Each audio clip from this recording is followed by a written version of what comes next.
को आज मैं एक गंभीर स्वास्थ्य समस्या के बारे में बात करना चाहता हूँ। धूम्रपान। धूम्रपान शरीर के लगभग हर अंग को नुकसान पहुंचाता है।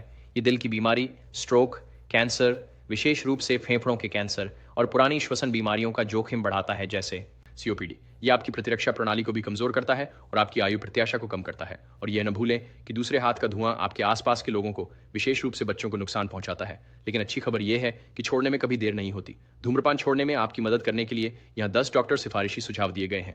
एक तिथि तय करें। अगले 2 हफ्तों के भीतर कोई खास दिन चुनें जब आप पूरी तरह से धूम्रपान छोड़ देंगे। 2, अपने दोस्तों और परिवार को बताएं। उनका समर्थन आपको प्रेरित और जिम्मेदार बना सकता है। 3, अपने ट्रिगर्स को जानें। पहचानें कि क्या चीज़ आपको धूम्रपान करने की इच्छा दिलाती है, तनाव, शराब या खाने के बाद, और उनकी पहचान कर उन्हें टालने या संभालने की योजना बनाएं। 4, निकोटीन रिप्लेसमेंट थेरेपी एनआरटी का उपयोग करें। पैच, गम या लॉजेंस से निकासी के लक्षणों को कम करने में मदद मिल सकती है। 5, डॉक्टर द्वारा लिखी गई दवा का विचार करें। वरेनिक्लाइन या बुप्रोपियन जैसी दवाएं लालसा को कम कर सकती हैं।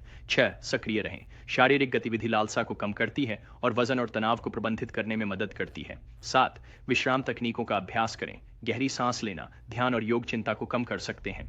8, अपने हाथों और मुंह को व्यस्त रखें। च्युइंगम चबाएं, पानी पिएं या स्ट्रेस बॉल का उपयोग करें। 9, खुद को इनाम दें।